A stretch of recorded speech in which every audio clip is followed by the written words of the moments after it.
चलो भाई, तो आई पढ़ानी शुरू की थी मैंने, एंड आई में मैंने तुम लोगों को बताया था एक आई की अगर हम बात करें, एक नियरली स्फेरिकल स्ट्रक्चर है, लेकिन आगे की तरफ से थोड़ा बल्ज्ड आउट है। सो अगर तुम्हें दिख रहा हो आगे की तरफ बल्ज्ड आउट है, क्यों है इसके बारे में पढ़ेंगे। और ये इसका पूरा एंटीरियर पोस्टीरियर व्यू है। अगर इसको मैं तुम्हें थोड़ा सा जूम करके दिखाऊं, जो ये आई का कलर्ड पोर्शन है, ये है तुम्हारा आइरिस। ये तुम्हारा आइरिस है, जो आई का तुम्हें ये लाइट ब्राउन कलर दिख रहा है ना, दिस इज आइरिस। इसके आगे एक नियरली कन्वेक्स सरफेस है, ठीक है, कन्वेक्स सरफेस है जो इस लाइट को कन्वर्ज करेगा, ठीक है। क्या बोलते हैं उसको? कॉर्निया। तो हमें बचपन से पढ़ाया गया कि लेंस करता है कन्वर्ज, लेंस भी करता है, लेकिन लेंस से ज्यादा कन्वर्ज कॉर्निया करता है। तो अगर मैं 3D में दिखाऊं, ये देखो दिख रहा है, ये एक लेंस की तरह एक्ट करता है। लेंस से ज्यादा क्यों करता है? मतलब लेंस से ज्यादा डेंस है, लेंस की डेंसिटी ज्यादा है, लेंस एक ज्यादा पावरफुल लेंस है। समझो, जो आई का लेंस है उसकी कन्वर्जिंग पावर ज्यादा होनी चाहिए, कॉर्निया की ज्यादा है। क्यों? ऑप्टिक्स हुआ तो नहीं हुआ? थोड़ा सा भी 9th-10th में हुआ होगा। 9th-10th में आंखें नहीं पढ़ाई थी, ऑप्टिक्स तो पढ़ाया था। चलो कोई बात नहीं। कोई भी लेंस लाइट को कन्वर्ज या डाइवर्ज करता कैसे है? क्यों करता है? रिफ्रैक्शन। क्यों हो रही है रिफ्रैक्शन? डेंसिटी नहीं, थोड़ा सा पढ़ा। चलो तुम लोग ऑप्टिक्स में पढ़ोगे। बेसिकली क्या होता है, लाइट होती है, लाइट की स्पीड डिफरेंट मीडियम में वेरी करती है। एयर में या वैक्यूम में लाइट मैक्सिमम स्पीड ट्रैवल करती है, जो उसकी मैक्सिमम स्पीड बोली जाती है, मिनिमम डिस्टेंस वाला। यस। और टाइम वाला, हाँ, जो भी कोई मीडियम है, जितना वो डेंस होगा उसमें लाइट उतनी ही थोड़ी स्लो ट्रैवल करती है। तो अगर हम एक कन्वेक्स लेंस लें, अगर मैं एक बाई कन्वेक्स लेंस बना के दिखाऊं, इमेजिन करो यहां से लाइट आ रही है, सारे से एक पैरेलल बीम में लाइट आ रही है। अब ये देखो, जो सेंटर वाली लाइट है वो सबसे पहले लेंस में एंटर करेगी, लेकिन उसी टाइम पे जो ऊपर और नीचे वाली लाइट है वो अभी भी एयर में ट्रेवल कर रही है। ये थोड़ी सी स्लो हो जाएगी, जो लेंस में डल चुकी है, उसी लेंस की डेंसिटी ज्यादा है, लेकिन जो ऊपर वाली है वो अभी फास्ट रहेगी, ठीक है। तो इसकी वजह से क्या होगा, इसकी जो नेट स्पीड है वो थोड़ी सी कम हो जाएगी, और ये जैसे यहाँ पे टकराएगी, ये थोड़ी सी बेंड हो चुकी है। मतलब स्पीड कांस्टेंट करने के लिए, क्योंकि उसकी जो ऊपर और नीचे वाली बीम है उसको थोड़ा सा एक्स्ट्रा डिस्टेंस चलना पड़ा एयर में, ये पहले ही एंटर हो गया लेंस में, तो स्पीड का एक डिफरेंस आ गया बीम के ही अलग अलग पोर्शंस में। उसकी वजह से तुम्हें जब ये दिखेगी तो ये वाला पोर्शन थोड़ा सा बेंड हो चुका होगा। फिर जैसे ये एग्जिट करेगी, क्योंकि ये पहले एग्जिट हो चुकी है, ये अभी तक एग्जिट नहीं करी है ना, ये एग्जिट करने में भी थोड़ी और बेंड हो जाएगी, और ये अल्टीमेटली जाके, अभी मैं आई नहीं पढ़ा रहा हूं, आई दिखाऊंगा अभी, ये बेसिक ऑप्टिक्स का, ठीक है। कनकेव में उल्टा होता है, कनकेव की सेंटर से थिन है, साइड से थिक है, इस वजह से जो ऊपर और नीचे वाला पोर्शन है वहां पे लाइट जल्दी एंटर कर जाती है लेंस में, तो जल्दी स्लो हो जाती है। सेंटर वाली भी फास्ट है, उसको एयर में एक्स्ट्रा ट्रेवल करना है, ठीक है। लाइट जब भी बेंड हो रही है ना, लाइट हमेशा बेंड होती है इंटरफेस पे, लेंस के अंदर बेंड नहीं हो रही है लाइट, इंटरफेस पे, या जब एयर से लेंस में आई तब, और जब लेंस से एयर में गई तब। तो इस इंटरफेस के चीज बोलते हैं हम मीडियम का रिफ्रैक्टिव इंडेक्स। पढ़ाएंगे तुम्हें फिजिक्स वाले सर, रिफ्रैक्टिव इंडेक्स क्या होता है। जितना रिफ्रैक्टिव इंडेक्स ज्यादा होगा उतनी पावर ज्यादा होती है, बट उससे भी ज्यादा डिपेंड करता है कि रिफ्रैक्टिव इंडेक्स का डिफरेंस कितना है। एक मीडियम है लेंस, एक मीडियम है एयर, एक मीडियम है कॉर्निया, एक मीडियम है एयर, गेटिंग मी, एक मीडियम है लेंस और कॉर्निया। तो जितना डिफरेंस ज्यादा होगा उतनी बेंडिंग ज्यादा होगी, क्योंकि कॉर्निया और एयर के रिफ्रैक्टिव इंडेक्स में बहुत ज्यादा डिफरेंस है, तो कॉर्निया ज्यादा बेंडिंग करा देता है। कॉर्निया और लेंस में उतना डिफरेंस नहीं है, लेंस का रिफ्रैक्टिव इंडेक्स कॉर्निया से ज्यादा है, बट क्योंकि डिफरेंस कम है बिटवीन लेंस एंड कॉर्निया, तो उसकी बेंडिंग थोड़ी कम है। मैक्सिमम बेंडिंग कौन करा रहा है? कॉर्निया करा रहा है। यहां तक क्लियर है? yes. तो अगर आई बॉल को मैं ध्यान से दिखाऊं, तो एक नियरली स्फेरिकल स्ट्रक्चर जो आगे से कॉन्वेक्स, इस आई बॉल को अब हम कट करके देखेंगे। किस प्लेन में कट कर रहे हैं? इस आई को ऐसे घुमाया और ऐसे एक लॉन्गिट्यूडनल कट है, ठीक है, बीच में से कट किया, ऊपर वाला पोर्शन उठा के फेंक दिया, ठीक है। जो अंदर वाला पोर्शन है वो दिखेगा तुम्हें नेक्स्ट डायग्राम में। ऑब्वियसली रोटेटेड मॉडल दिख रहा है ना। तो ये आपका आई बॉल का एक सेक्शन है जिसमें मैंने हाफ कट करके बाहर फेंका हुआ है और मैं अंदर से दिखा रहा हूँ। देखो सामने तुम्हें अभी ऐसी दिख रही है ना, ये कॉर्निया है, ये क्या है आइज या ग्रेइश कलर का है, और ये जो विंडो है जिसके थ्रू लाइट अंदर जाती है क्या बोलते हैं इसको, प्यूपिल, और इसका जो एरिया है उसको ये कम ज्यादा कर सकता है। आइरिस प्यूपिल के एरिया को कम ज्यादा कर सकता है डिपेंडिंग अपॉन एम्बिएंट लाइट, की आसपास की लाइट कितनी ज्यादा है कितनी कम है। ठीक है, अब अगर हम आईबॉल की लेयर्स की बात करें, eyeball is made up of 3 main types of layers. 3 layers main है, कौन कौन सी? सबसे पहले आउटर मोस्ट टफ लेयर है known as sclera. So outermost जो आपकी लेयर है इसका नाम है स्क्लेरा। यही स्क्लेरा पोस्टीरियर 2/3 में तो थोड़ी अलग है, एंटीरियर 1/3 में थोड़ी अलग है। एंटीरियर 1/3 में ट्रांसपेरेंट हो गई है और क्या बना दिया इसने, कॉर्निया। सो एंटीरियर 1/3 में इसने आके कॉर्निया बना दिया है। सो स्क्लेरा आगे आके कॉर्निया बना दिया। सेकेंड लेयर क्या है, कोरोइड। तो अगर मैं सेकेंड लेयर की बात करूं, दिस इज कोरोइड। ये पोस्टीरियर 2/3 बहुत थिन है, पोस्टीरियर 2/3 ऑफ आईबॉल में बहुत ही थिन है। एंटीरियर 1/3 में 2 बहुत इंपॉर्टेंट स्ट्रक्चर्स बनाती है, क्या क्या? Ciliary body, iris. तो दोनों ही चीजें किसने बनाई है, कोरोइड ने बनाई है। सिलियरी बॉडी क्या करती है, सिलियरी बॉडी लेंस को चिपका के रखती है। सिलियरी बॉडी से कुछ लिगामेंट लाइक स्ट्रक्चर निकलते हैं जिनको लिगामेंट्स ही बोलते हैं, जिन्होंने आई के लेंस को चिपका के रखा हुआ है, आई के लेंस को अपनी पोजीशन पे होल्ड किया हुआ है। इसके अलावा एक एक्सपेरिमेंट कराऊंगा अभी तुमसे मैं, ये लेंस की पावर को एक्चुअली चेंज भी कर सकता है। कराऊंगा, करवाया था उस दिन, कराया था। हाँ, आज दोबारा करेंगे इसको। लेंस, सिलियरी बॉडी, एंड जो आगे ये एक्सटेंड किया है choroid, this is known as iris. ये भी अपना स्ट्रक्चर कम ज्यादा कर सकता है। इसके कम ज्यादा होने से प्यूपिल का स्ट्रक्चर कम ज्यादा होता है। यहां तक क्लियर है? Inner most layer is your retina. Eye एक एक्चुअली कैमरे की तरह है। अभी तो जो हमारे कैमरे होते हैं डिजिटल होते हैं, लेकिन कुछ टाइम पहले जो फोटोग्राफिक फिल्म वाले कैमरे होते थे वो क्या करते थे, आई का लेंस बाहर की लाइट को उस फिल्म पे कन्वर्ज करता था और उसकी एनर्जी वहां पे लाइट चिपक जाती थी, मतलब पिक्चर बन जाती थी, पिक्चर चिपक जाती थी, फोटो बाहर है वही चिपक गई है। ठीक है, सेम काम करती है आपकी आई। तो आई को मैं कैमरा से कंपेयर कर सकते हैं, तो कैमरा का भी अपर्चर आप चेंज कर सकते हो, कितनी लाइट आ रही है कितनी नहीं, आई का भी कर सकते हो। कौन करता है, आइरिस करता है। कैमरा कन्वर्ज करता है फोटोग्राफिक रील पे, फिल्म पे, आई करती है रेटिना पे। तो रेटिना एक फोटोग्राफिक जो फिल्म होती थी ना उसके अकॉर्डिंग उसके कंपेरेबल है। इस तरीके से इसको बेंड करेगा। कोई डाउट है यहां तक? पक्का क्लियर है? चलो अब शुरू होता है थोड़ा सा पार्ट, बिल्कुल थोड़ा सा एवोल्यूशन का। क्या कि अब एक बार के लिए तुम भूल जाओ कि ये जो आपकी 3 लेयर्स हैं ये स्क्लेरा, कोरोइड और रेटिना है। भूल जाओ के लिए। इमेजिन करो ये रेटिना की 3 लेयर्स हैं, मतलब मैंने रेटिना लिया उसको 3 में डिवाइड किया। रेटिना की एक्चुअली 3 लेयर्स होती हैं और वो ये डायग्राम में उसको ही मान लो। ठीक है, एक्चुअल में स्क्लेरा, कोरोइड, रेटिना है, बट ये रेटिना की 3 लेयर्स मान लो। रेटिना की 3 लेयर्स होती हैं, कौन कौन सी? Ganglion cells, bipolar cells, photoreceptor cells. तो जो बाइपोलर न्यूरॉन्स स्ट्रक्चरल ऑर्गेनाइजेशन में पढ़े थे हमने ना, बाइपोलर न्यूरॉन्स या उसमें पढ़े नर्वस सिस्टम में, और रेटिना में पाई यही है वो। ठीक है, तो जो लेयर्स बनती हैं क्या होनी चाहिए थी एनाटॉमिकली एक्सपेक्टेड? नाम नहीं है, फोटोरिसेप्टर। कहाँ होना चाहिए था? सबसे यहाँ।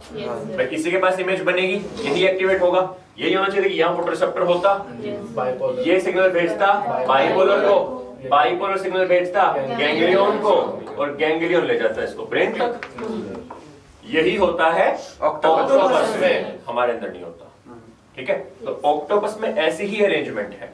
ऑक्टोपस में फोटोरिसेप्टर, बाइपोलर, गैंग्लियन। तो कहीं भी इमेज बनेगी और पीछे से इस तरीके से इजीली ट्रेवल करके ब्रेन तक चली जाएगी। तो क्या कोई एक भी जगह होगी वहां पे जहां फोटोरिसेप्टर ना हो? फोटोरिसेप्टर हर जगह होंगे। तो क्या कोई भी ऐसी जगह होगी जहां इमेज ना बने? नहीं बनेगी। तो क्या उसके पास ब्लाइंड स्पॉट होगा? नहीं होगा। ठीक है, लेकिन हमारी आईज बिल्कुल उल्टी होती है। हमारा फोटोरिसेप्टर होता है यहाँ पे, कलर चेंज कर दूं कंपेयर करने के लिए। हमारा जो फोटोरिसेप्टर है वो है यहाँ, बाइपोलर है यहाँ, गैंग्लियन यहाँ। अब ये क्योंकि एक एक सेल थिन है, बहुत ही पतला है, तो लाइट इसके थ्रू इजीली ट्रेवल कर सकती है। जब लाइट आएगी वो एक्चुअली पहले इसको क्रॉस करेगी, फिर इसे क्रॉस करेगी, फिर यहाँ आएगी, यहाँ पे एक्शन पोटेंशियल जनरेट होगा। कैसे होगा पढ़ाऊंगा मैकेनिज्म ऑफ विजन में। यहाँ पे जनरेट होगा, फिर ये सिग्नल भेजेगा बाइपोलर को, बाइपोलर भेजेगा गैंग्लियन को, और गैंग्लियन फिर यहाँ से ऐसे बाहर निकलेगा। समझ में आया? तो कहीं भी आपकी आई में है सिग्नल ऐसे ट्रेवल कर रहा है, तो पहले लाइट अंदर जा रही है, फिर सिग्नल बाहर आ रहा है, लाइट अंदर जा रही है, सिग्नल बाहर आ रहा है, हर जगह सेम तरीके से काम चल रहा है। तो जहां से सारे के सारे आपके जो सिग्नल्स हैं लाइट के, एक्शन पोटेंशियल है, वो सारे जहां से एग्जिट करते हैं वहां पे गैंग्लियन इतना थिक हो जाता है, गैंग्लियन सेल लेयर इतनी थिक हो जाती है कि पूरी आई की यहीं से एग्जिट कर रही है कि यहाँ पे कोई फोटो रिसेप्टर रीजन नहीं होता है। समझ में आया? क्योंकि इस जगह से सारे सिग्नल्स एग्जिट कर रहे हैं, तो ये इतनी थिक हो गई है कि सबकी छोटी छोटी नर्व्स आके यहाँ पे मिली हैं और फिर वो आई से बाहर निकल रही हैं, तो यहाँ पे कोई फोटो रिसेप्टर सेल नहीं है। तो अगर यहाँ पे कोई इमेज बनेगी अगर लाइट से, क्या तुम्हें परसीव होगी? नहीं। तुम्हें दिखेगी? नहीं। इसीलिए इस एरिया को क्या बोलते हैं? Blind spot. इसीलिए this area is known as blind spot. तो यहां से हम बोल सकते हैं optic nerve exits the eye, और जो रेटिनल ब्लड वेसल्स हैं, ये देखो रेटिना के लिए जो ब्लड वेसल आ रही है वो भी यहीं से एंटर करती है। क्लियर है? तो अगर यहाँ कोई इमेज बनेगी वो दिख नहीं सकती तुम्हें, क्योंकि वो तुम्हारा ब्लाइंड स्पॉट है। तुम्हारा ब्रेन बहुत इजीली तुम्हें बेवकूफ बनाता है। भाई तुम्हें तो इस टाइम अगर मैं ब्लाइंड स्पॉट तुम्हें कहूं, तुम्हें दिख रहा है कोई भी पोर्शन है तुम्हारी आंख का, तुम्हारे विजन का, तुम्हें ब्लैक दिख रहा हो? नहीं। क्यों? भाई दूसरी आई सिग्नल मिल रहा है? नहीं। दूसरी आई बंद कर लो, दूसरी आई बंद करो, एक आंख बंद करो। दो आई होने गई नहीं, मैं कह रहा हूं एक आंख भी हो अगर, कब एक आंख बंद करना। अब मुझे बताओ, अब दिख रहा है ब्लैक स्पॉट? अब भी नहीं दिख रहा, अब भी विजन पूरी क्लियर है। क्या चक्कर है फिर तो ब्लैक स्पॉट होना नहीं चाहे फोकस कहीं भी हो, ब्लरी दिखे बट होना तो चाहिए था। क्या कर रहा है ब्रेन? खुद बना देता है। खुद बना देता है। ब्रेन इतना स्मार्ट है, वो क्या करेगा, तुम जैसे ही एक आंख बंद करके देख रहे हो, मानो अगर तुम्हारा ब्लैक स्पॉट यहां बन रहा है, तो वो आसपास का जो एनवायरनमेंट है वो उसको कॉपी करके यहाँ पेस्ट कर देगा। इतना स्मार्ट है ब्रेन, और इतना सीमलेस करता है तो पता भी नहीं चलता। भाई तुम तो कॉपी पेस्ट करो, दिख जाता है कि भाई यहाँ पेंट अलग है, यहाँ पेंट अलग है। तुम्हारा ब्रेन ऐसा नहीं है, वो एक एक पिक्सल को देखेगा, आसपास से कॉपी करेगा, ब्लैक स्पॉट चिपका देगा। तो इतना स्मार्ट है तुम्हारा ब्रेन कि तुम्हें वो चीज दिखा रहा है जो है भी नहीं। ठीक है? तो इसका एक एक्सपेरिमेंट भी होता है, याद दिलाना मुझे, क्लास एंड पर तुम्हें दिखाऊंगा तुम्हारा ब्लैक स्पॉट, डॉट्स और क्रॉस का। ठीक है? दिखाऊंगा तुम्हें, बहुत इंटरेस्टिंग। यहाँ तक क्लियर है? कोई डाउट है? तो मैंने स्टार्ट करने से पहले बोला था कि एवोल्यूशन का छोटा सा पार्ट है ये। क्यों है एवोल्यूशन का पार्ट? एवोल्यूशन में क्वेश्चन आता है कि जो आई है वर्टिब्रेट्स की हमारी, और जो आई है ऑक्टोपस की, वो कैसे रिलेटेड है? क्या वो एक तरीके से डिसेंड हुई है, सेम चीज से डिसेंड हुई है? नहीं।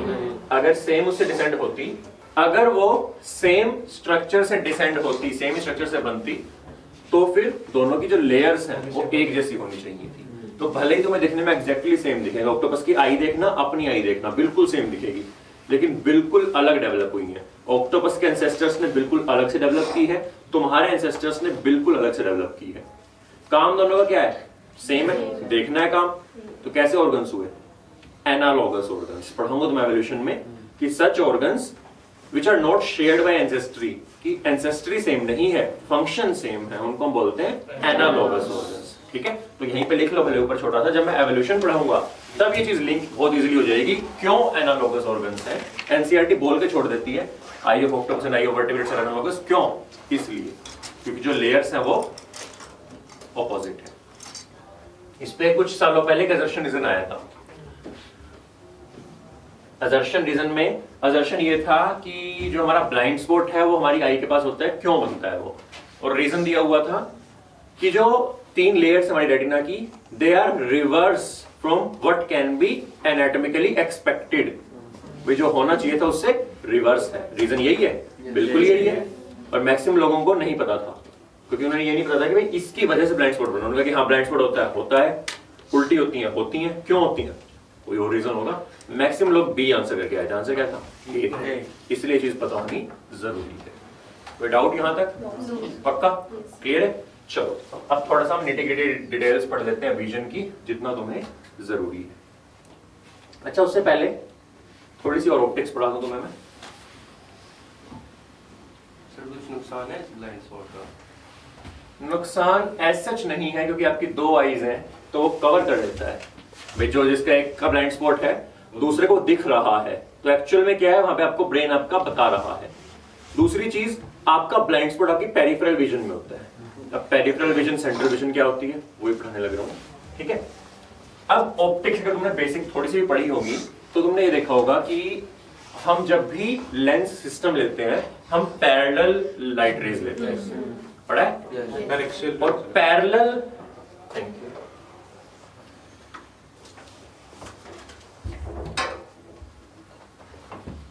हम हमेशा क्या बनाते हैं कि अगर एक लेंस है तो यहां से पैरेलल रेज आ रही हैं और उन्हें ये एक पॉइंट पे कन्वर्ज कर रहा है। तो कौन सा सोर्स होता है लाइट का जो पैरेलल देता है? जो बहुत दूर से आ रहा है, लगभग इंफिनिटी से आ रहा है। कौन आपकी वो? सन। इसलिए हम सनलाइट को बोलते हैं पैरेलल है, क्योंकि सन बहुत दूर है आपसे। इतना दूर की लाइट को आने में भी 8 मिनट ज्यादा लग जाते हैं। समझ रहे हो कि एक तुमने स्विच ऑन किया कि सन जल गया, तुम्हें 8 मिनट तक दिखेगा ही नहीं। 8 मिनट बाद सन जाके जलेगा, क्योंकि इतनी दूर है वो आपसे। तो तब तक लाइट नियरली पैरेलल हो जाती है। लेकिन ये बल्ब है, क्या ये बहुत दूर आपसे? नहीं। इसकी जो लाइट है वो कैसी है?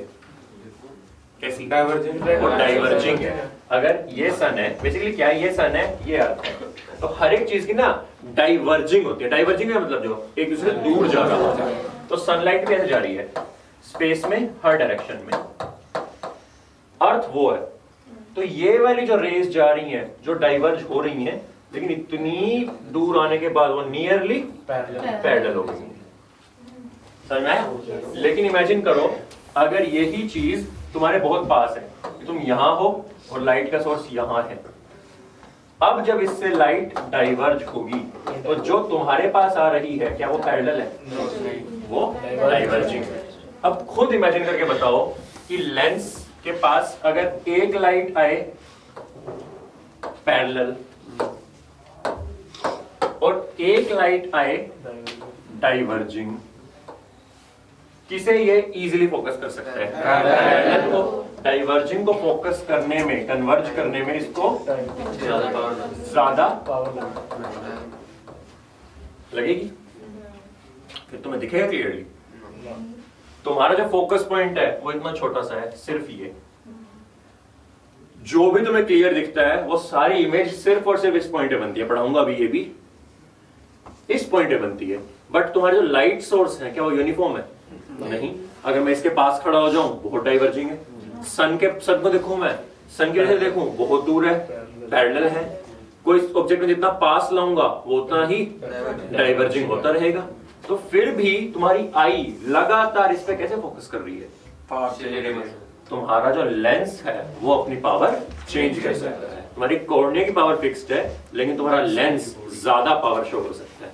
इमेजिन करो यही केस सिनेरियो में अगर मैं इस लेंस को थोड़ा और थिक कर दूं, थोड़ा और कॉन्वेक्स बना दूं, तो क्या इस ही जो ग्रीन वाली है हमारी, ग्रीन वाली जो कन्वर्जिंग रेज है, अगले बैच में ले लोगे सर? ठीक है, इसकी ना अभी रिकॉर्डिंग चल रही है।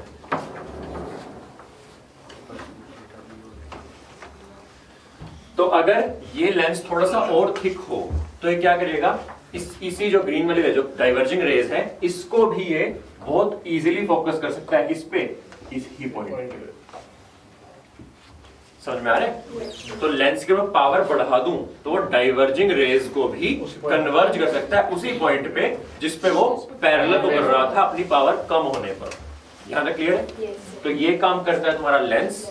लेंस अपनी पावर चेंज कर सकता है। कौन करवाता है? Ciliary muscles. तो ये जो सीलियरी मसल्स बने, सीलियरी बॉडी बनाई थी, किसने बनाई थी? कोरोइड ने। ये कॉन्ट्रैक्ट और रिलैक्स कर सकते हैं। इसके कॉन्ट्रैक्ट और रिलैक्स करने से लिगामेंट पुल होते हैं और इन लिगामेंट के पुल होने से लेंस अपनी शेप चेंज कर सकते हैं।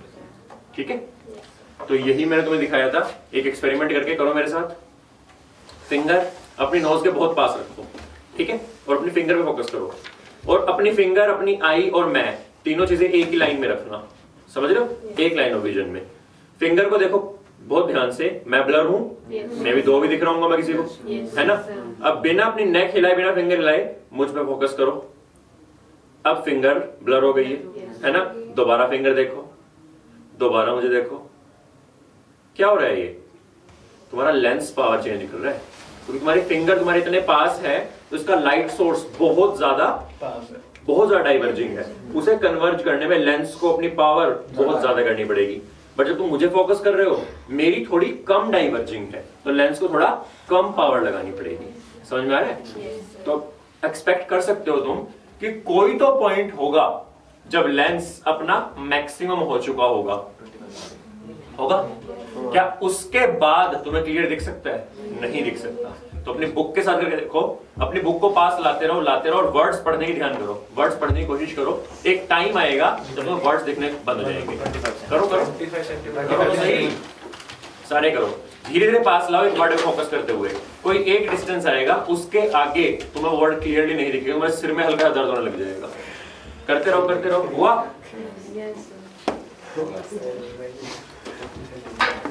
अब ये ऑब्जेक्ट इतनी पास आ गया तुम्हारी आई के, इसकी लाइट इतनी ज्यादा डाइवर्ज कर रही है कि लेंस को कन्वर्ज नहीं कर पा रहा। ठीक है, ये जो मिनिमम डिस्टेंस है जो आपको रखना ही पड़ेगा वो होता है 25 सेंटीमीटर। 25 सेंटीमीटर के अंदर आपको क्लियरली नहीं दिखता। 25 सेंटीमीटर से लेके इन्फिनिटी तक आप क्लियर देख सकते हो, प्रोवाइडेड जो लाइट सोर्स है वो ब्रिलियंट इनफ है, वो बहुत ज्यादा लीट। ठीक है, 25 सेंटीमीटर से इन्फिनिटी, इतनी पावर है आपके लेंस की। समझ में आया? तो फिर हम जैसे चश्मिशों के साथ क्या दिक्कत है? फोकस ही गई है। क्या दिक्कत है चश्मिशों? फोकस सही करिए, कम हो जाती है सर, सही कर देते हो, ज्यादा हो जाती है। कम भी हो जाती है। हम लोगों को बोला ना मैंने, हमारे अंदर मतलब यंग इंडिविजुअल्स में जो मैक्सिमम है क्या होता है? बेसिकली पहले नॉर्मल इंसानों में देखो क्या होता है। नॉर्मल इंसानों में अगर पैरेलल रे आ रही है, नॉर्मल मतलब हम भी नॉर्मल ही हैं, लेकिन हमारी आई में गड़बड़ है। ठीक है, ये उसको थोड़ा सा कन्वर्ज करेगा, कन्वर्ज करके कहां फोकस कर देगा? इस एक पॉइंट पे। ठीक है, अपना गंदा डायग्राम बना है, but you get the idea. हम लोगों में क्या होता है, या तो आई बॉल ही थोड़ी लंबी हो गई, समझ रहे हो? लेंस और कॉर्निया बिल्कुल सही है, लेकिन आई बॉल लंबी हो गई, रेटिना यहां पहुंच गया। इमेज कहां बनेगी? यहां बनेगी, मतलब फोवी अब यहां है, पॉइंट यहां है, इमेज यहां बन रही है, क्लियर नहीं दिखेगा। या फिर लेंस में भी इस प्रकार की दिक्कत है कि लेंस अपने आप को रिलैक्स ही नहीं कर पा रहा, कि जो लेंस की नेचुरल रिलैक्स पोजीशन है वो भी थोड़ी सी ज्यादा है। समझ रहे हो? तो उसने क्या किया, फोबिया से पहले ही फोकस कर दिया। क्या दिखेगा? कुछ ना ब्लर दिखेगा, कुछ नहीं, क्या मंदिर थोड़ी देर में ब्लर दिखेगा। तो तुम्हारी आई कम कन्वर्ज कर रही है, ज्यादा कन्वर्ज कर रही है? ज्यादा कन्वर्ज कर रही है। ठीक करना है, कैसे करोगे? डाइवर्ज करके। तो जो तुम्हारी आई पे लाइट आ रही है उसके आगे एक कनकेव लेंस लगा दो। अब जो रे पैरेलल थी वो डाइवर्जिंग हो जाएगी, और डाइवर्जिंग रेज के लिए काम सॉरी मैंने जो भी है ये प्रॉपर कन्वर्ज करेगा कहां? जो नया फोकल पॉइंट बन चुका है आपका। समझ में आया? तो इसीलिए हम अपनी आंखों में कनकेव लेंस लगाते हैं, डाइवर्जिंग लेंस लगाते हैं, कि आई की जो सुपर पावर है वो ज्यादा कन्वर्ज कर रही है, उसको थोड़ा कम किया जा सके। बिल्कुल ऑपोजिट थोड़े एजेड लोगों में 40-50 के बाद ये जो लेंस है ये ढंग से अपनी शेप चेंज नहीं कर सकता। अकोमोडेशन बोलते हैं इसको, तुम कर रहे थे ना अभी, तुम अकोमोडेट कर रहे थे, अकोमोडेशन बोलते हैं। इसके लिए लेंस को बड़ा वो होना चाहिए, फ्लेक्सिबल होना चाहिए, इलास्टिक होना चाहिए। एज के साथ साथ ये इलास्टिसिटी गिरती है, कम होती रहती है। तो एक टाइम आएगा कि जब आपका लेंस बहुत स्ट्रांगली इलास्टिक नहीं बचा है, अब वो अपनी शेप अच्छे चेंज नहीं कर सकता, वो बहुत थिक नहीं हो सकता। अब क्या होगा? अब उन्हें पास की चीजें ब्लरी दिखेंगी, यही होगा ना, क्योंकि जो बहुत ज्यादा डाइवर्जिंग रेज जहां से आ रही है वो ढंग से फोकस नहीं हो पाएगा कि लेंस अब उतना पावरफुल नहीं बचा है। तो तुम्हें इसकी हेल्प करनी है या इसके अगेंस्ट जाना है? हेल्प करनी है। तब तुम इसके आगे एक और कन्वेक्स लेंस लगाते हो। तुमने ध्यान दिया होगा कि वो सिर्फ पास का देखने के लिए लगाते हैं, है ना। दूर उन्हें क्लियरली दिख रहा है कि दूर के लिए लेंस तो पावरफुल नहीं चाहिए, लेकिन पास के लिए लेंस पावरफुल चाहिए क्योंकि रेज क्या है, डाइवर्जिंग है, इसलिए वो पास के लिए चश्मा लगाते हैं। ऑप्टिक्स क्लियर आएगी? पक्का? चलो अब इस पॉइंट को जहां पे आपका इमेज बनती है सबसे क्लियर, क्या बोलते हैं इसको? फोविया। इसको हम बोलते हैं fovea centralis. Fovea centralis. So fovea centralis आपकी आई का वो पॉइंट है, आपके रेटिना का वो पॉइंट है जहां पे इमेज शार्पेस्ट बनती है, आपका जो रेजोल्यूशन है वो आपको बेस्ट दिख रहा है, ग्रेटेस्ट है। ठीक है। इसका भी एक पोर्शन होता है जिसको हम बोलते हैं मैक्यूला ल्यूटिया, येलो स्पॉट। ठीक है, नाम lutea, lutea word stands for yellow. Corpus luteum पढ़ा है? सॉरी, कॉर्पस ल्यूटियम कहां पढ़ोगे? ह्यूमन रिप्रोडक्शन में। वो ल्यूको है, ल्यूटियो नहीं है। Corpus luteum, corpus body, luteum yellow, yellow body. Luteinising hormone LH, है ना। तो सेम ही मतलब है सबका। ल्यूटिया का मतलब होता है येलो, तो ल्यूको बोल रहा था, ल्यूको मतलब वाइट। क्लियर है? कोई और डाउट है तो पूछ लो। पक्का? हाँ। ब्लाइंड लोगों में क्या होता है फिर? ब्लाइंड लोगों में बहुत कुछ हो सकता है। कॉर्नियल ब्लाइंडनेस है कि कॉर्निया की लाइट को नहीं पास होने दे रहा, उसमें हो सकता है। सारा कुछ ठीक है, ऑप्टिक नर्व डैमेज्ड है, इमेज बनी ऑप्टिक नर्व लेके ही नहीं गई हुई, वो भी ठीक है। ब्रेन का जो लोब है वो खराब है जो इमेज को प्रोसेस कर रहा है, तो भी ब्लाइंडनेस हो सकती है। लेंस ही नहीं है, लेंस ओपेक है, वो भी हो सकता है। सर नाइट ब्लाइंडनेस होती है, बताऊंगा नाइट ब्लाइंडनेस। हाँ, सिलेबस में है ये हमारे। में तो आइरिस ही वाइट कलर की हो जाती है। हाँ, आइरिस नहीं होता है, वो लेंस होता है। नहीं, कैटरेक्ट होता है ना। हाँ, तो वो लेंस होता है, आइरिस नहीं होता। सिर्फ प्यूपिल बचता है। आइरिस वाइट नहीं होता, तुम देखोगे तुम्हें प्यूपिल वाइट दिखेगा। सर वो तो पता है मेरे को, तो मोती और कैटरेक्ट बोलते हैं। एक ही एक और होता होता है सर। क्या होता है? बस प्यूपिल बचता है, पूरी आई वाइट हो जाती है। ये कौन सी कंडीशन है? मैंने तो पढ़ी नहीं। ये तो भूत वाली बोल रहा है, मूवी देख के आज भूत वाली मूवी देख के आया कोई है, भूतों के दिखाते हैं। चलो, बहुत सारे कॉजेज हैं ब्लाइंडनेस के हमारे सिलेबस में। नाइट ब्लाइंडनेस, जिसको मैं तुम्हें बड़े अच्छे से पढ़ाऊंगा। ठीक है, चलो। हाँ, तो ये जो सेंट्रल पोर्शन है ये बहुत थिन होता है। अगर मैं जूम करके दिखाऊं तुम्हें, इन्होंने देखो बड़े स्मार्टली बनाया हुआ है। ये जूम्ड इन पोर्शन है, यहाँ पे देखो तुम्हारी थिकनेस जो है फोटोरिसेप्टर की, फोटोरिसेप्टर लेयर की, वो मिनिमम है। ठीक है, बहुत कम है। एंड यहाँ पे मैं तुम्हें पढ़ाऊंगा दो तरीके के फोटोरिसेप्टर सेल्स होते हैं। कौन कौन से? Rods and cones. यहाँ पे सिर्फ और सिर्फ कोन्स होते हैं, रोड्स नहीं होते। ठीक है, पढ़ाऊंगा अभी अच्छे से। सारा कुछ क्लियर है? तो तुम्हारी जो भी इमेज यहाँ पे बनेगी वो तुम्हें बहुत क्लियरली दिखेगी। बट क्या बाकी जगह इमेज नहीं बन रही? बन रही है भाई। जो चीज तुम्हारे सामने से आ रही है उसकी इमेज तो चलो यहाँ बन जाएगी, पर कोई इधर से आ रही है उसकी इमेज इधर बनेगी, कोई इधर से लाइट आ रही है उसकी इमेज इधर बनेगी। तो आपके बाकी जगह पे भी इमेज बन रही है, तो तुम्हें वो नहीं दिख रहा? दिख रहा है। हमारा ब्रेन उसको इग्नोर करता है। दोबारा करो एक्सपेरिमेंट। मेरी तो क्लियरली देखो सारे, ठीक है, बिल्कुल शार्प दिख रहा हूँ, बहुत क्लियर दिख रहा हूँ, है ना। लेकिन मेरी तरफ देखते हुए बिना गर्दन बिना आंख हिलाए हुए वॉल्स भी तो दिख रही है, दिख रही है। डोर भी दिख रहा है, दिख रहा है। पर डोर कैसा है, वॉल्स कैसी हैं? थोड़ी सी ब्लर है। अब बिना गर्दन हिलाए सिर्फ आंख हिला के डोर पे फोकस करो, दिख रहा है डोर? क्लियर है। लेकिन मैं दिख रहा हूं, दिख रहा हूं, पर कैसा हूं मैं? ब्लर हो गया हूं, है ना। तो तुम्हारी जो पेरिफेरल विजन होती है, जो तुम्हें चारों तरफ का सराउंडिंग दिखा रही है, वो बहुत ब्लर है। वो इमेज बाकी सारे रेटिना में बन रही है। जहां तुम डायरेक्टली देख रहे हो वो इमेज तुम्हारे फोविया में बन रही है, वो तुम्हारी शार्पेस्ट इमेज है। तो तुम किसी को डायरेक्टली इन दी आई देखते हो तो वो इमेज कहां बन रही है? फोविया पे। तुम जब भी गर्दन या आई हिला रहे हो तुम उस ऑब्जेक्ट को अपने फोविया पे फोकस कर रहे हो, एंड उसके आसपास की सारी चीजें बाकी रेटिना पे फोकस्ड हैं जो ब्लर दिखती है। क्लियर? इससे तुम्हारी पेरिफेरल विजन ब्लर होती है। फायदा क्या है पेरिफेरल विजन का? सेंसिटिविटी, है ना। चाहे शार्प ना दिखे बट कुछ आते हुए दिख जाए तो तुम बच तो जाओगे कि कुछ उड़ता हुआ आ रहा है, तुम्हें पता चलेगा पत्थर है, गोली है, कुछ भी है, पर तुम हट तो जाओ, अगर तुम्हारे भाई शार्प ही दिखना चाहिए, पहले तुम देखो देर में आंख में क्या लग जाए, है ना। तो पेरिफेरल चाहे ब्लर है बट फायदा तो है, ठीक है। और किसकी विजन थी जो हमसे भी ज्यादा सेंसिटिव थी? कॉकरोच की, याद है? कि हमारे पास एक इमेज बनती है, उसके पास मल्टीपल इमेजेस बनती हैं। उसकी आई कौन सी थी? कंपाउंड आई। उसका विजन कैसा था? एक विजन, ठीक है। हमारी कैसी है? सिंपल आई, हमारी एक इमेज बनाती है। 1400 क्लियर है? 2000 1400 किसने पढ़ा है तुझे? एनसीईआरटी में 2000 एनसीईआरटी पढ़ो, ठीक है। चलो क्लियर है आई? कोई डाउट है तो पूछ लो। बस अब रह गया mechanism of vision. Mechanism of vision और दो तरीके के सेल्स।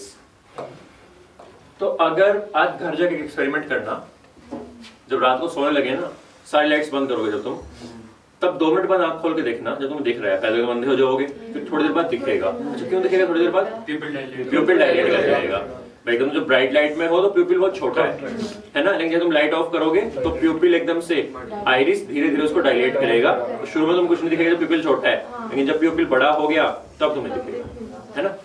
ध्यान देना कि हर चीज दिख तो रही है बट हर एक चीज ब्लैक एंड व्हाइट में, तुम्हें कलर नहीं दिखेगा।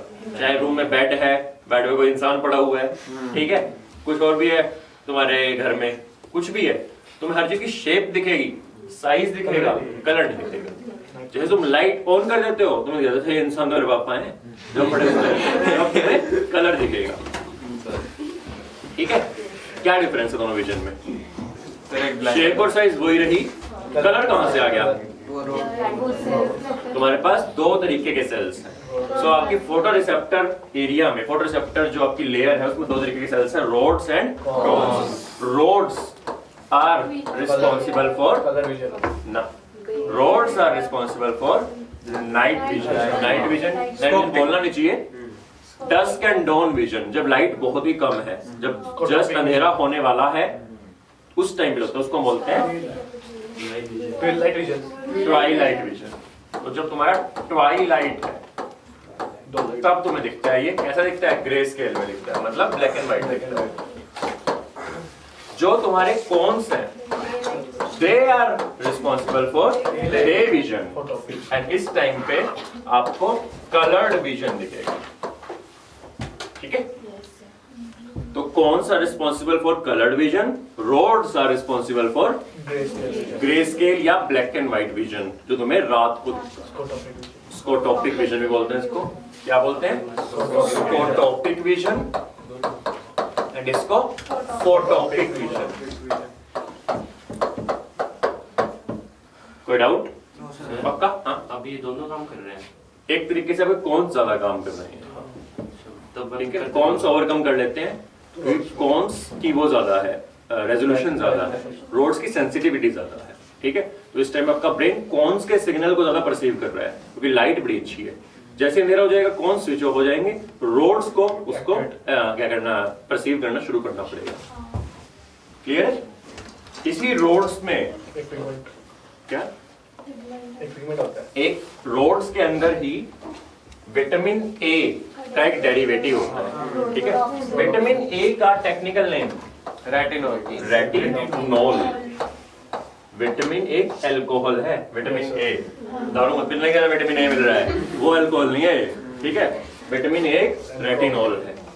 इसका एक डेरिवेटिव, इसका एक एल्डिहाइड, क्या बोलना उसको? रेटिनल या रेटिनल्डिहाइड, क्या बोलेंगे? रेटिनल या रेटिनल्डिहाइड। तो किसका डेरिवेटिव है? विटामिन ए का, क्या है? एल्डिहाइड है ना। ये मिलता है किसमें? रोड्स में, एंड ये इसकी नॉर्मल फंक्शनिंग के लिए बहुत जरूरी है। अगर ये नहीं होगा, रोड्स नॉर्मली फंक्शन नहीं कर पाएंगे। अब मुझे बताओ, अगर किसी इंसान के अंदर विटामिन ए डेफिशिएंसी होगी, क्या उसको उसके रोड ढंग से काम करेंगे? नहीं। क्या उसको रात को दिखेगा? नहीं। इसीलिए क्या होगा? Night blindness. तो जो बचपन में पढ़ते आ रहे हैं, vitamin A deficiency leads to night blindness, वो इस वजह से, ठीक है। पक्का? डे ब्लाइंडनेस होता है कुछ? डे ब्लाइंडनेस पूरी ब्लाइंडनेस है भाई, दिन में भी दिख रहा हो तो रात में भी दिखेगा, नॉर्मल ब्लाइंडनेस, ठीक है। चलो क्लियर है? अब तुम्हें कितने कलर्स दिखते हैं? कितने? जितने भी हैं बहुत ही और I can see millions of colours. एक हल्के से शेड डिफरेंस हो गया, ये डार्क ब्लू, ये क्या क्या होते हैं, navy blue, dark blue, blue, sky blue, और लड़कियों ओशियन और पाउडर ब्लू। ठीक है, नहीं कोई जज नहीं करेगा। पाउडर ब्लू और स्टील ब्लू, बहुत सारे ब्लू। क्या हो रहा है तो तुम्हारे पास हर एक पॉसिबल कलर के लिए तुम्हारे पास क्या कोई रिसेप्टर है? क्या तुम्हारे पास कोई ना कोई कौन है हर एक कलर के लिए? नहीं। यू वुड बी सरप्राइज, तुम्हारे पास 3 ही कौन है, सिर्फ 3। कौन कौन से? Red, RGB। यस, तुम्हारे पास सिर्फ और से 3 कौन है? कौन कौन से? Red, green, blue. एंड यही कौन्स कितने परसेंट एक्टिवेट हो रहे हैं किसी लाइट से, उसके हिसाब से तुम्हें अलग अलग कलर की परसेप्शन होती है। कलर भी स्क्रीन में भी दे देता है। स्क्रीन में भी यही होता है। तो आपका अगर मानो रेड, किसी लाइट ने 80% रेड को किया, 10% ग्रीन को, 10% ब्लू को, तो तुम्हें रेड की कोई अलग शेड दिखेगी। किसी और लाइट ने 92% किया रेड को, 4% को क्या कुछ और दिखेगी। समझ में आ रहा है? तो इनका एक अलग अलग कॉम्बिनेशन होता रहेगा, तुम्हें अलग अलग कलर की परसेप्शन होगी।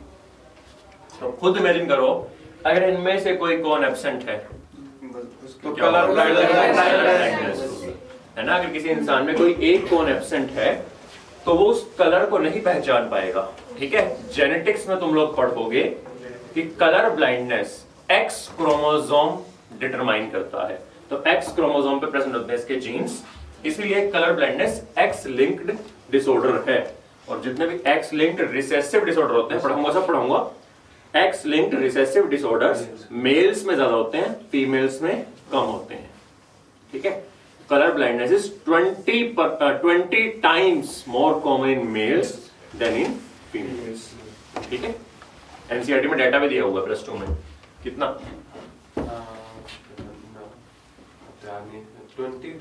0.4% फीमेल्स में, 8% मेल्स में। 8% इज अप्रिशिएबल नंबर। हो सकता है इस क्लास में तो तुम बंदे बैठे हो, जितने लड़के बैठे हो, उनमें से कोई एक आधा कलर ब्लाइंड हो, बहुत कॉमन है। है तुझे? मेरे को है। तुझे? अच्छा, कौन से कलर की? वो पता नहीं, वो कलर टेस्ट नहीं होता, वो नंबर पहचानो, वो पता नहीं। हरा चार्ट करके देखेंगे मैं थोड़ी देर में। ठीक है, चलो दिखाऊंगा भी, दिखाऊंगा आज भी चल जाएगा कौन कौन कलर ब्लाइंड है, कौन कौन नहीं। चलो चलो बस, आई गेस सारी गाइड क्लियर है अब आपको। ठीक है, बस एक मैकेनिज्म विजन रह गया कि एक्चुअल में इमेज बन कैसे रही है, आपका माइंड प्रोसेस कैसे कर रहा है। तो फटाफट से एनसीईआरटी खोलते हैं। सारा पढ़ा दिया? ठीक है, पार्ट्स ऑफ एनआई में हम कुछ चीजें रह गई थी, एक्वस चेंबर और विट्रस चेंबर। नाम में ही है सब कुछ। एक्वा पानी, पानी वाटर, विट्रस जेली। ठीक है, विट्रस थोड़ा हार्ड थिक सब्सटेंस। ठीक है, तो आपकी आई को लेंस ने 2 चेंबर में डिवाइड किया हुआ है। लेंस के आगे है एक्वस चेंबर, लेंस के पीछे है विट्रस चेंबर। और लेंस के आगे एक फ्लूइड भरा हुआ है, watery fluid known as aqueous humour. Humour मतलब फ्लूइड, बायो में ह्यूमर का मतलब होता है फ्लूइड। तो तुम्हें ह्यूमन हेल्थ एंड डिजीज में पढ़ाऊंगा मैं ह्यूमरल हाइपोथेसिस कि ह्यूमर्स होते हैं, गुड ह्यूमर, बैड ह्यूमर, ये और वो। तो ह्यूमर वहां हंसी मजाक नहीं है, ह्यूमर मतलब फ्लूइड। ठीक है, तो एक्वस ह्यूमर यहाँ पे भरा हुआ है, लगातार बनता है, लगातार निकलता है। ठीक है, यहाँ पे जेली लाइक सब्सटेंस है जो कॉन्स्टेंटली फिक्स्ड है। ठीक है, यही दोनों फ्लूइड आई को बल्ज्ड रखते हैं, आई की शेप को मेंटेन रखते हैं। क्या कलर होगा इन दोनों फ्लूइड्स का? ट्रांसपेरेंट होंगे, है ना। कोई भी स्ट्रक्चर कोर्निया से लेके रेटिना तक कलर्ड नहीं हो सकता। क्यों? कलर चेंज हो जाएगा, कलर चेंज हो जाएगा ना। तो हर एक चीज ट्रांसपेरेंट है, कोर्निया भी, एक्वस ह्यूमर भी, प्यूपिल तो है ही नहीं, प्यूपिल कोई चीज थोड़ी ना है, वो जगह है जहाँ कुछ है ही नहीं, है ना। प्यूपिल, लेंस भी, विट्रस ह्यूमर भी, सब क्या है? कलर्ड है। जो भी यहाँ पे लाइट बनेगी वो अपना एक्चुअल कलर दिखाओगे। क्लियर है? पक्का? हाँ, मैंने सुना है कोर्निया एटमॉस्फेयर से O2 देता है। यस, बिल्कुल सही सुना है। आपका जो कोर्निया है उसकी कोई ब्लड सप्लाई नहीं होती। जो कोर्निया है लिविंग है, नॉन लिविंग नहीं है, लिविंग है, बट ये ब्लड से, क्योंकि इसके पास ब्लड सप्लाई ही नहीं होती, ब्लड इसके पास आता ही नहीं है, ये डायरेक्टली एटमॉस्फेयर से ऑक्सीजन एक्सचेंज करता है, न्यूट्रिएंट्स है वो ह्यूमन से लेता है। क्या फायदा सोच सकते हो इस कंडीशन का? ब्लड वेसल्स ब्लू हो जाएगा, ब्लू हो जाएगा, रेड कलर आ जाएगा। चलो ठीक है, मे बी उसके अगेंस्ट कोई मैकेनिज्म भी होता। तुम क्या फायदा सोच सकते हो कि कॉर्निया की ब्लड सप्लाई नहीं है? कैसे यूज करोगे इस इंफॉर्मेशन को? लेजिक सर्जरी में होता काट पीट नहीं, सही बोल कर लेजिक सर्जरी क्या होती है बताऊंगा कभी, मे बी मूड करा दो। बट कॉर्निया का ब्लड सप्लाई ना होना एक बहुत अच्छी चीज है मेडिकल साइंस के लिए। क्यों? किसी और को दे, किसी और को दे सकते हो। क्या कॉर्नियल ट्रांसप्लांट बहुत इजीली परफॉर्म हो सकते हैं।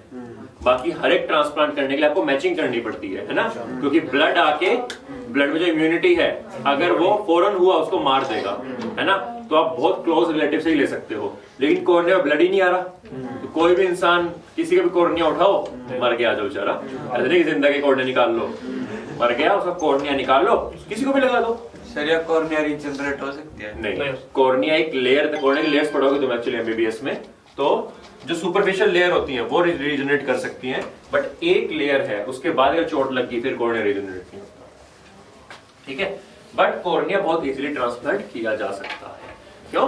क्योंकि इसमें कोई ब्लड सप्लाई नहीं है।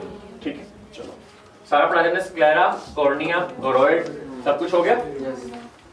सीलियरी बॉडी, लेंस, सारा कुछ डन हो चुका है। इनर लेयर ऑफ रेटिना, यहां से क्वेश्चन बहुत बार आता है। एनसीईआरटी ने लिखा नहीं है कि उल्टी है लेयर्स, लेकिन इस वजह से लिख दिया इनसाइड टू आउटसाइड। अब कई लोग डाउट होंगे सर इनसाइड टू आउटसाइड यहां से यहां या यहां से यहां? रेटिना से कहां से कहां? रेटिना गैंग्लियन सेल इन्होंने इनसाइड लिया है, तो आप बाहर से जा रहे हो, आप आई में घुसे तो सबसे पहली लेयर आपको दिखेगी, सबसे अंदर है जो आपके लिए कौन सी होगी? गैंग्लियन। आप उसको हटाओगे कौन सी मिलेगी? बाइपोलर। उसको हटाओगे कौन सी मिलेगी? Photoreceptor. So inside to outside का ये मतलब है, ठीक है, कि आपके अकॉर्डिंग क्या है। क्लियर है? चलो, कौन में सेल्स हैं? Rods and cones. These cells contain the light sensitive protein, जिनको बोलते हैं फोटोपिगमेंट्स। जबकि डे लाइट या फोटोपिक विजन है एंड कलर विजन, ये किसका काम है? कॉन्स का। और जो ट्वाइलाइट, ट्वाइलाइट क्या होता है?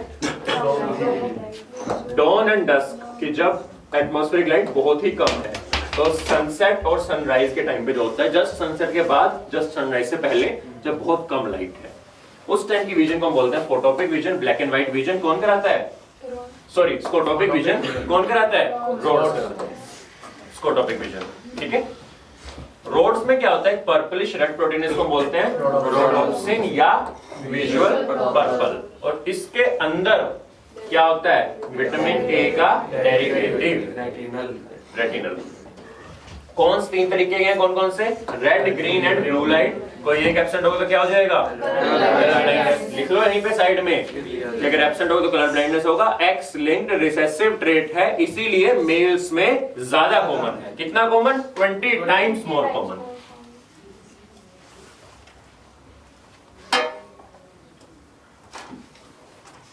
अगर सारे के सारे कॉन्स इक्वली स्टिमुलेट कर दीजिए, कैसा कलर दिखेगा? White light. तो आपको व्हाइट कलर दिखता है, वो तब दिखता है जब सारे कॉन्स इक्वली स्टिमुलेट किए गए। ठीक है, चलो आगे बढ़ते हैं।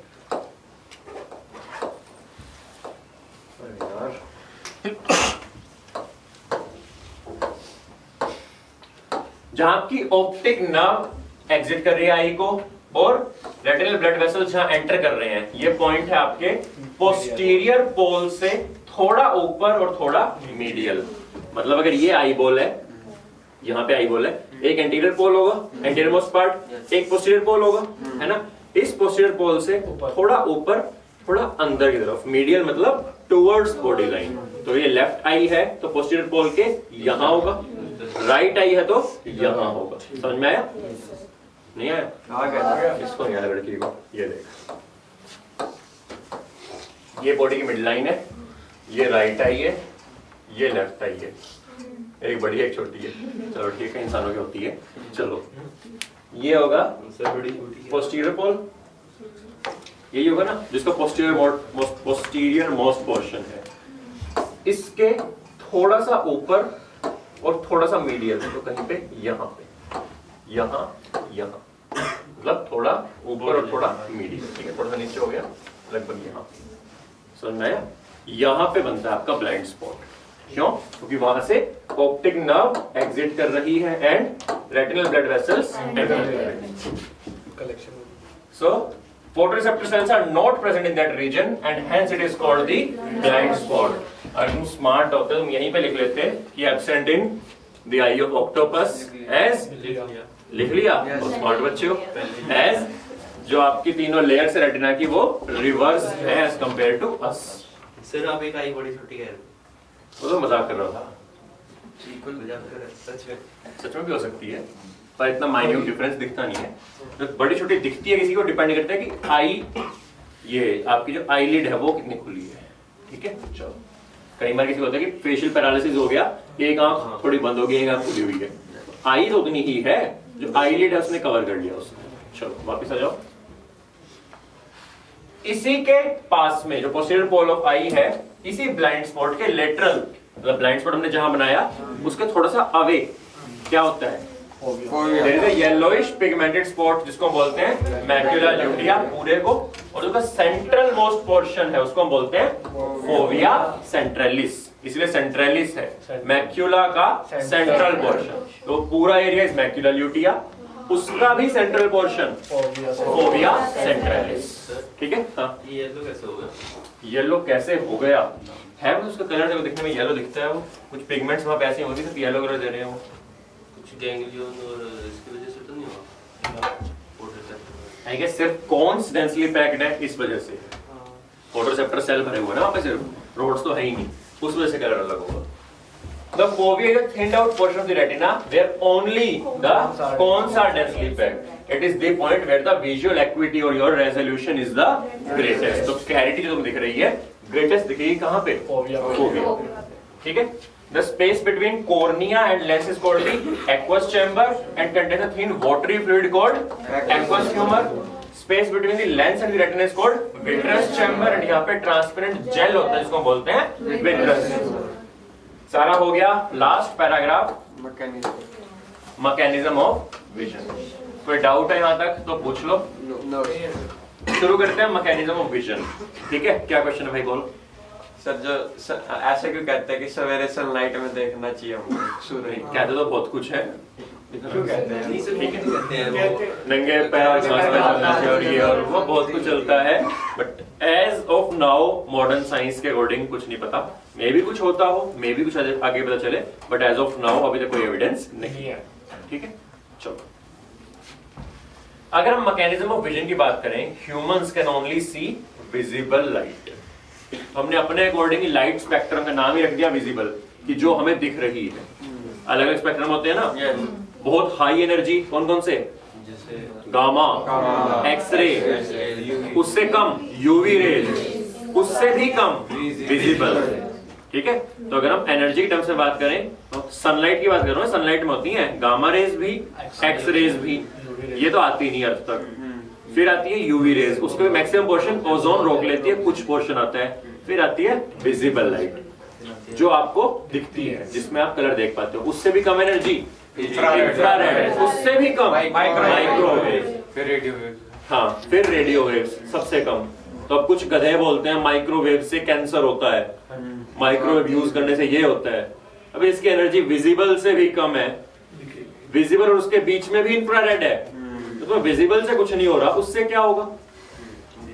मिथ कहां से आया, तो कि टर्म में रेडिएशन है, बस माइक्रोवेव रेडिएशन, और रेडिएशन तो कहते हो दिमाग में होए होए रेडिएशन कैंसर कर देगी, है ना।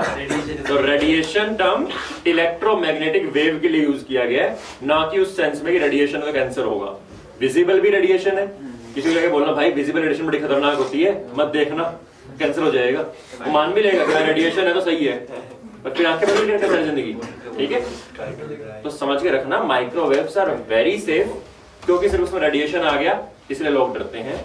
तो आपको जो माइक्रोवेव अवन है वो भी बहुत सेफ है, जो आपके मोबाइल फोन्स हैं ये भी बहुत सेफ है क्योंकि बोथ यूज माइक्रोवेव रेडिएशन। ठीक है, चलो आ जाओ। मैकेनिज्म ऑफ विजन क्या होता है? बेसिकली जब आपकी विजिबल वेवलेंथ की लाइट रे हिट करती है रेटिना पे, किसने फोकस कराई? देखो लिख दिया इसने, कॉर्निया एंड लेंस। ये क्या करता है? ये पोटेंशियल को जनरेट कराता है। एक्शन पोटेंशियल जनरेट होता है कहां पे? रोड्स एंड कोन्स में। और जो आपका ये एक्शन पोटेंशियल है ये बाइपोलर में जाएगा, बाइपोलर से गैंग्लियन में, गैंग्लियन में जाएगा ब्रेन में। एक्शन पोटेंशियल जनरेट कैसे हो रहा है? तो अगर हम बात करें जो आपके फोटोसेंसिटिव कंपाउंड है वो फोटोपिगमेंट बोलते हैं, उसमें एक प्रोटीन है जिसको बोलते हैं ऑप्सिन।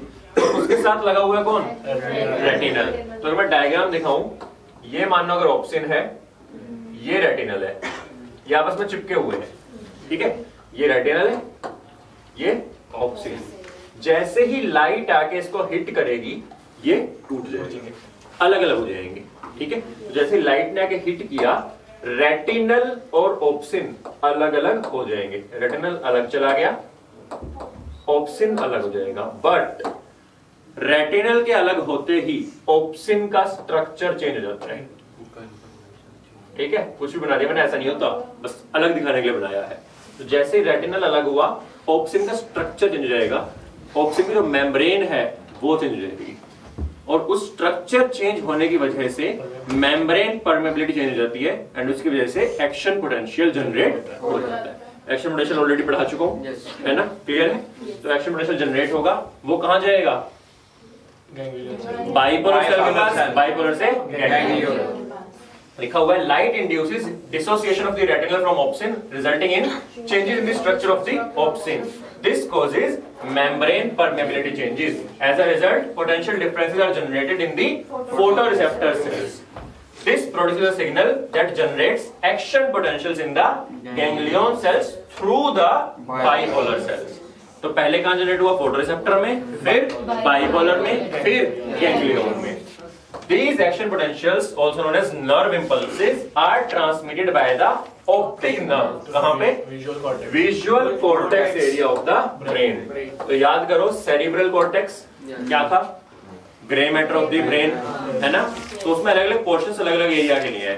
मसल्स के लिए मोटर कॉर्टेक्स, सेंसेस के लिए सेंसरी कॉर्टेक्स, देखने के लिए विजुअल कॉर्टेक्स, सुनने के लिए ऑडिटरी कॉर्टेक्स। ठीक है, तो ये सिग्नल जाएंगे विजुअल कॉर्टेक्स एरिया के पास, जहां पे न्यूरल इंपल्सेस को एनालाइज किया जाएगा कि कितने परसेंट रोड्स एक्टिवेट हुए, कितने परसेंट कॉन्स हुए, कौन कौन से कॉन्स कितने परसेंट हुए, तो उसके हिसाब से शेप, साइज, कलर जज किया जाएगा। एंड बहुत इंपॉर्टेंट, अर्लियर मेमोरी के एक्सपीरियंस पे आपका ऑब्जेक्ट पहचाना जाएगा। कहने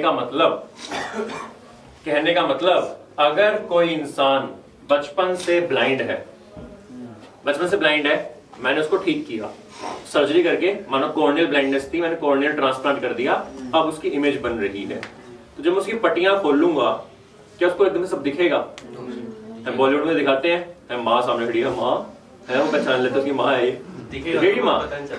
कुछ नहीं दिखेगा उसे सिर्फ और सिर्फ कुछ flashes of lights, flashes of colours दिखेंगे, बस इमेज बन रही है माँ की, लेकिन क्योंकि ब्रेन को कोई एक्सपीरियंस ही नहीं है, वो पहचान ही नहीं पाएगा। तो इमेज बनेगी रेटिना पे, लेकिन पहचान नहीं पाएगा, फिर वो धीरे धीरे सीखेगा। तो एक बच्चा सीखता है ना, जैसे बच्चे को भी सीखने में टाइम लगता है, बच्चा पूरा टाइम इधर उधर देख रहा है, वो अपने ब्रेन को ट्रेन कर रहा है कि अच्छा ये इंसान आया, इतना बड़ा है, इतना कलर है, ऐसे ऐसा दिखता है, ये मेरी माँ है। तो फ्यूचर में कभी वो देखे तो पहचान लेके, ये इमेज बनी है सेम, प्रीवियस उसमें जाओ, तुम्हारे ब्रेन में गैलरी चल रही है, एक तुम्हारे विजुअल कॉर्टेक्स में गैलरी है, पिक्चर गैलरी, वो वहां पे स्कैन मारता है कि ये भाई कौन है, अच्छा ये है, हाँ यही है, समझ में आया? तो तुम्हारा ब्रेन सारी जिंदगी यही काम कर रहा है, बहुत फास्ट है प्रोसेसर तुम्हारा, विद इन स्प्लिट सेकंड तुम्हें कहता है अच्छा ये इतने शेप की एक चीज है, ऐसी शेप है, रेड कलर है, तो पानी की बोतल लग रही है, तो पानी की बोतल होगी। ठीक है, ऐसे समझता है तुम्हारा ब्रेन, बट वो इतना रियल टाइम इतना फास्ट हो रहा है कि तुम्हें लैग नहीं दिखता। इमेजिन अगर लैग होता तो ये कौन है, अभी तो दोस्त है नहीं होता। तो तुम्हारे प्रोसेसर बहुत फास्ट है, वो इंस्टेंटेनियसली इमेजिन कर लेते हैं, पिक्चर देख लेते हैं। ठीक है, आई होप आई क्लियर हुई होगी, कोई डाउट है तो पूछ लो। कल क्लास में हम ईयर स्टार्ट करेंगे। सर आप कह रहे थे कुछ एक्सपेरिमेंट सा कराओगे आप। चलो 4 मिनट है हमारे पास, एक्सपेरिमेंट कर लेते हैं। सर लाइट भाग के ऑप्शनल रेटिनल अपने आप जुड़ जाएंगे। हाँ, आते ही थोड़ी देर में फिर जुड़ जाएंगे। अच्छा, लाइट के लिए ना एक बहुत इंपॉर्टेंट चीज है, वैसे हमारे सिलेबस में है नहीं, बट लिख लो कभी भी पूछने लग जाए। बाकी हर एक जगह तुम्हारे बॉडी में क्या होता है, मेम्ब्रेन होती है पोलराइज्ड, फिर मेम्ब्रेन होती है डीपोलराइज्ड, फिर मेम्ब्रेन होती है हाइपर पोलराइज्ड, और फिर मेम्ब्रेन होती है रीपोलराइज्ड। यही होता है नॉर्मल, है ना। रेस्टिंग साइड पे मेम्ब्रेन क्या होती है, पोलराइज्ड। आई में क्या होती है, हाइपर पोलराइज्ड। वजह क्या है? ठीक है, आई में उल्टा, बस इतना याद रखो कि आई में डीपोलराइजेशन नहीं होती, आई में हाइपर पोलराइजेशन होती है। बस इतना याद रखना, कि कभी भी कहीं एमसीक्यू दूर दराज कहीं आ गया, ओलंपियाड में आ गया कभी अगले साल, तो याद रखना कि आई में मैकेनिज्म बिल्कुल उल्टा है। बस इतना ध्यान रखो, ठीक है, ज्यादा नहीं याद करना। हाँ भाई, ये दिखेगा बहुत वो है, रेड बिल्कुल अलग है, ग्रीन बिल्कुल अलग है, रेड की शेड बिल्कुल ही अलग है ना। रेड की शेड बोला भाई मैंने, अब मुश्किल होना शुरू हो जाए। नहीं दिख रहा मैं इनको, मेरे को दिख रहा है 74। किस किस को और नहीं दिख रहा, बाकी सबको दिख रहा है। तो इसको क्या दिक्कत हो रही है, इसका जो ब्रेन है वो रेड और ग्रीन में, रेड और ग्रीन कलर ब्लेंड्स कॉमनेस्ट होती है, डिफरेंशिएट नहीं कर पा रहा है। तो यहाँ सारे रेड की शेड है, ये शेड किसकी है, ग्रीन की है। अब दिखा, अब थोड़ा सा दिखा है, गाढ़ा कर दो तू। चलो रेड कलर दिखा क्या रेड सारा रेड दिख रहा होगा ना। मुझे क्या दिख रहा है कलर, कलर तो दिख रहा है, वो डिस्टिंग्विश मतलब एकदम अलग से नहीं दिखता। मतलब क्या कलर दिख रहा है, ग्रीन दिख रहा है, रेड दिख रहा है सारा, अलग अलग दिख रहे हैं वैसे। तो क्या नंबर नहीं दिख रहा, बट नंबर नहीं दिखता। Number is 6। ये 6, ठीक है, तुम नहीं इमेजिन कर सकते। सबसे इंपॉर्टेंट चीज ही है कि कलर ब्लाइंडनेस या कलर को इमेजिन करना सबसे मुश्किल चीज है। तुम्हें ये भी नहीं पता कि जो मुझे रेड दिख रहा है, क्या वो तुम्हें भी रेड दिख रहा है? क्या जो मेरे लिए रेड है वो ही तुम्हारे लिए रेड है? समझ में आ रहा है कि मुझे बचपन से दिखाया गया हो कि जब भी ये कलर दिखे दिस इज रेड। समझ रहे हो? अबे समझो तो सही कि तुम सबको रेड दिख रहा है, ठीक है, मान लो मुझे दिख रहा है इस कलर में, बट तुम क्या बोलोगे, ये क्या है, रेड। अच्छा ये रेड है, तो जब भी ये दिखेगा मैं क्या बोलूंगा, रेड। और जब मुझे ये दिखेगा तब तुम्हें क्या दिखेगा, रेड। समझ गए, वो तुम समझ नहीं रहेगा। तो दोबारा सुनो, बहुत इंटरेस्टिंग है ये चीज, बहुत इंटरेस्टिंग है कि अबे ये कलर क्या है, रेड है। इमेजिन करो मेरी आई में मुझे ये दिखता है, ये है, ठीक है। सो फॉर मी, जब भी तुम्हारे लिए एक लाइट ये कलर बनाएगी, मेरे लिए क्या बनाएगी, ये बनाएगी। तुम्हारे लिए क्या है, रेड, मेरे लिए क्या है, रेड। तो अगली बार तुम मुझे कुछ इसी कलर का लेके आए जो तुम्हें क्या दिख रहा है, रेड। मैं क्या बोल लूंगा उसे, रेड। मैं बोल लूंगा क्या, रेड, क्योंकि मुझे बचपन से सिखाया गया है कि जब भी ये कलर दिखे तो बोलना जो तुम्हें ये दिख रहा है तो वो रेड है। तुम लोग रेड में होगा, रेड, हाँ दोनों कुछ यही हो रहा है, इस टाइम भी यही हो रहा है। तुम्हें क्या पता है कि तुम्हें कौन सा कलर दिख रहा है एक्चुअल में, अलग अलग दिख रहे हैं। तुम्हारे लिए वो रेड है ना, यस तो जो मेरे लिए रेड है वो तुम्हारे रेड ना हो। बस करो, है ज्यादा हो गया। बहुत ये इंटरेस्टिंग एक्सपेरिमेंट है। चलो आगे देखते हैं। नहीं, मैं इनको बेचारे को लग रहा होगा क्या चल रहा है। एक बार मैंने पता क्या किया था, मैंने ऐसी एक वो ली पैटर्न, मेरी आईपैड में भी है, कोई नंबर था नहीं, ठीक है, डॉट सी थी रैंडम ऐसे ग्रीन और रेड, और मैं से हाँ 8 है, और सारे ऐसे सर दिख नहीं रहा, सारे कोई बोल भी नहीं रहा, और सबकी हालत खराब कि सारे कलर ब्लाइंड है, ठीक है। तो वो भी होता है, जरूरी नहीं है सब में नंबर हो, तुम्हें कभी ना दिखे तो बोलो ही, ठीक है। आ गया ना समझ में, ठीक है, तेरे को बिल्कुल नहीं दिख रहा। अगले स्क्रीन पे जब एक्स आएगा उसे देखना है अपनी राइट आई कवर करके। तो राइट आई बंद कर लेना चश्मे के अंदर से, ठीक है। हाँ, और थोड़ी देर बाद क्या करना है, ओ देखना है राइट आई से, तब लेफ्ट आई बंद कर लेनी है। एक ही चीज करके देखो, दिखता है? अभी रुक जाओ, पहले ये आने दो भी, ठीक है। तो राइट आई बंद करने के लिए क्या देखना था, एक्स। देखते रहो, थोड़ी देर में ओ गायब हो जाएगा। हो गया? दिख रहा था गायब दोनों गायब हो गया गायब हो गए। दोबारा देखो, अब लेफ्ट आई बंद करके ओ पे फोकस करो, थोड़ी देर में एक्स गायब हो जाएगा। हो गया। हो गया ना? और तुम्हारा ब्रेन क्या कर रहा है इस टाइम पे? तुम्हारा ब्रेन डिस्टेंस पे डिपेंड करता है। आगे पीछे के फोन पे घर जाके फोन में देख रहा है, तुम्हें दिखेगा, ये सबके साथ होता है, ठीक है। तुम्हारा ब्रेन क्या कर रहा है, जब इसकी इमेज हमारे ब्लाइंड स्पॉट पे बन रही है, तो ब्रेन क्या कर रहा है, इस सारे एनवायरनमेंट को यहाँ पे भर दे रहा है। तो तुम्हें स्मूथ दिख रहा है, तुम्हें ब्लैक नहीं दिख रहा। ये होता है ब्लाइंड स्पॉट, ठीक है। चलो।